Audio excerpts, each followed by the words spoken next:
ஹல்லேலூயா. கர்த்தருடைய பிரதான நாமத்திற்கு ஸ்தோத்திரம் உண்டாகட்டும்.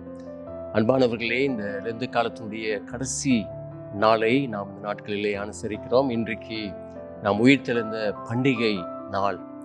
We are observing Resurrection Sunday today. ஆனபடினால அன்பானவர்களே, இயேசு நாமத்திலே, உயிர்த்தெழுதின் வல்லமையின் நாமத்திலே உங்கள் ஒவ்வொருவரையும் வாழ்த்த விரும்புகிறேன். ஆண்டவர் இந்த லெந்து காலத்திலே கர்த்தர் பல ஊழியக்காரன் மத்தியிலே உங்களோடு கூட இடைப்பட்டிருக்கிறார். அதற்காக என் தேவனை ஸ்தோத்திரிக்கிறேன். அன்பானவர்களே, இந்த நாளிலும் கூட நாம் சத்தியத்துக்குள்ளாக நாம் கடந்து சொல்வோம். இன்றைக்கு வேத பாகம் மத்தேயு 28 அதிகாரம் 1 முதல் 10 வசனம். Matthew chapter 28 verses 1 to 10. அன்பானவர்களே, இந்த செய்தியினுடைய தலைப்பு என்னவென்றால், உயிர்த்தெழுந்த ராஜா மற்றும் பிரதான கட்டளை. The topic of my sharing today, the risen king and the great commission.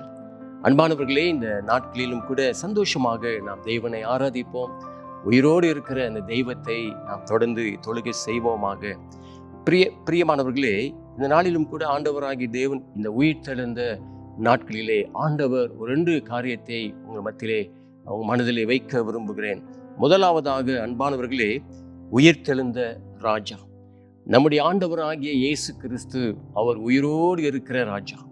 அவர் உன் வாழ்க்கையிலே கிரியை செய்கிற ராஜாவாக இருக்கிறதை உணர்ந்து கொள்வோம். அவரை நாம் மகிமைப்படுத்துவோம். அவரே வானத்துக்கும் பூமிக்கும் தேவனாகிய கர்த்தர் உன்னுடைய வாழ்க்கைக்கும் ராஜாவாக இருக்கிறார். உன்னுடைய குடும்பத்திற்கும் ராஜாவாக இருக்கிறார். உயிர்த்தெழுந்த வல்லமையின் ராஜா உன் சபையிலும் ஆண்டவர் அசைவாடி கொண்டிருக்கிறதை நாம் மறந்துவிடக்கூடாது. இரண்டாவதாக அன்பானவர்களே, இந்த உயிர்த்தெழுதின் பண்டிகையை நாம் அனுசரிக்கும் பொழுது மத்தேயு 28 அதிகாரத்திலே ஆண்டவர் சொல்லப்பட்ட இந்த பிரதான கட்டளையும் கூட நாம் மறந்துவிடக்கூடாது. இந்த உயிர்த்தெழுந்த நாளிலே அவர் நமக்கு கொடுத்த கட்டளை, தி கிரேட் கமிஷன் என்று ஆங்கிலத்திலே சொல்வார்களே, அதை நாம் மறந்துவிடக்கூடாது. 2 காரியத்தை உங்களோடு கூட நான் பகிர்ந்து கொள்ள நான் விரும்புகிறேன். பிரியமானவர்களே, இந்த நாளிலும் கூட ஆண்டவராகிய தேவன் உயிரோடு எதற்காக எழ வேண்டும்? அதுக்கு பல காரணங்கள் இருக்கிறது. வேதத்திலே பல காரியங்கள் சொல்லப்பட்டிருக்கிறது. உங்களுக்கு ஒரு சில காரியங்களை மாத்திரமே சொல்ல விரும்புகிறேன்.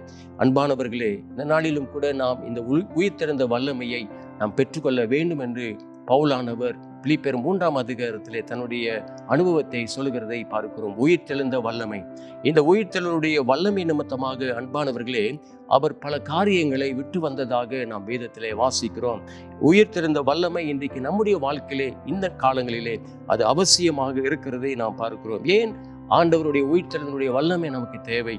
அன்பானவர்களே, இன்றைக்கு அநேகர் இன்றைக்கு தேவனை விட்டு பிரிந்து வாழ்கிறோம்.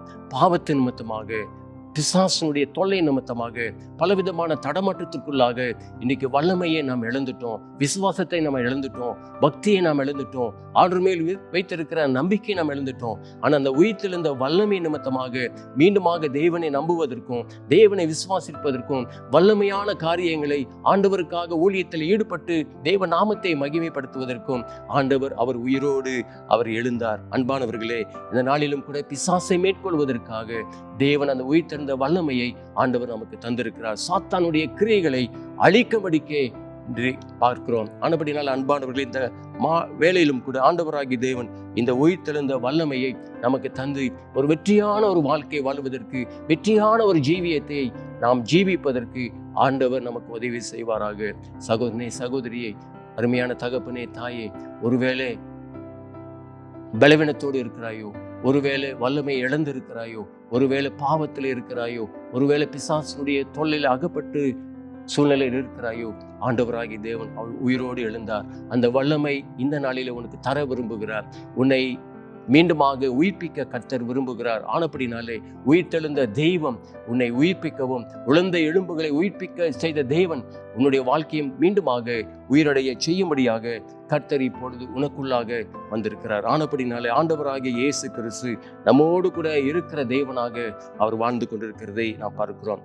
2வது பகுதியாக அன்பானவர்களே, ஆண்டவராகிய தேவன் பிரதான கட்டளையை கர்த்தர் கொடுத்திருக்கிறார். இது கட்டளையாக ஆண்டவர் நமக்கு தந்திருக்கிறார். புறப்பட்டு போங்கள், சகல ஜாதிகளையும் சீஷராக்குங்கள், நான் உங்களுக்கு உபதேசத்தை செய்ததை அதை மற்றவர்களுக்கு அறிவியுங்கள் என்று சொல்லப்பட்டிருக்கிறதை பார்க்கிறோம். பிரியமானவர்களே, இந்த ஊழியமானது, ஆத்மா ஆதாயம் ஊழியமானது ஒரு தனிப்பட்ட மக்களுக்கு தனிப்பட்ட குழுவுக்காக மாத்திரமல்ல, இது ஒவ்வொரு தனிப்பட்ட மனிதனுக்காக, ஒவ்வொரு குடும்பத்தின் மேல், ஒவ்வொரு திருச்சபைக்கும் கொடுக்கப்பட்ட கட்டளை என்று நாம் அறிந்து கொள்வோம். ஆண்டவராகிய இயேசு கிறிஸ்து அவர் சீக்கிரமாய் வரப்போகிறார். சீக்கிரமாய் ஆண்டவராகிய தேவன் இந்த பூமியை சந்திக்கவிருக்கிறார்.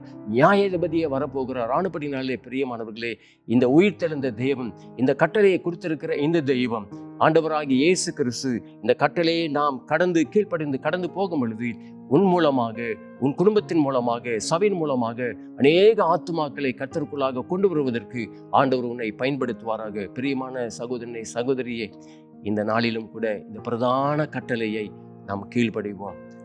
நாம் புறப்பட்டு சென்று சகல சீஷர்களையும் நாம் சீஷராக்குவோம்.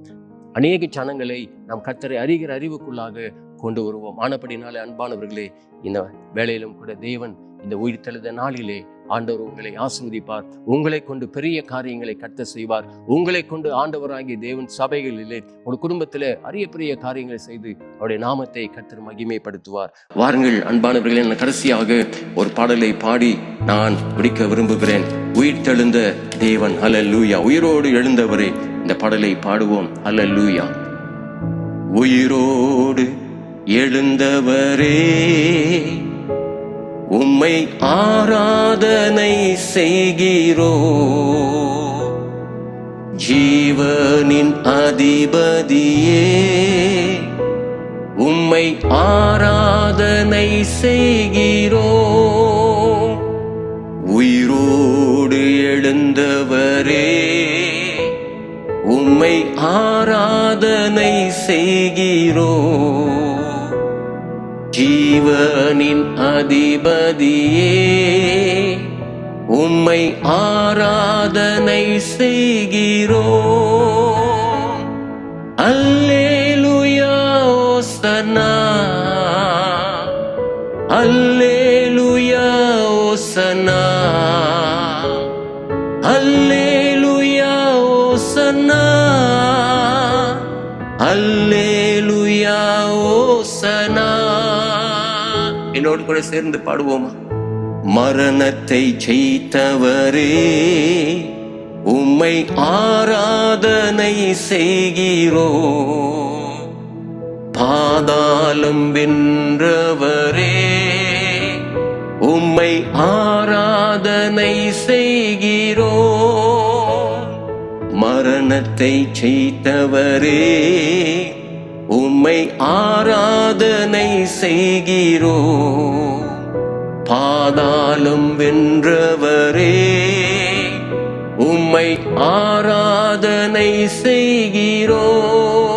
எல்லோரும் சேர்ந்து அல்லேலூயா ஓசன்னா,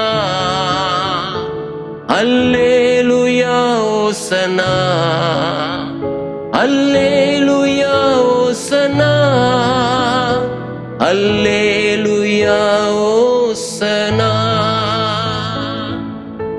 அன்பானவர்களே, நெடுந்த காலத்திலே அநேக சத்தியத்தின் மூலமாக ஆண்டவர் நம்மோடு கூட பேசியிருக்கிறதை இந்த நாட்களிலே நினைவு கூறுவோம்.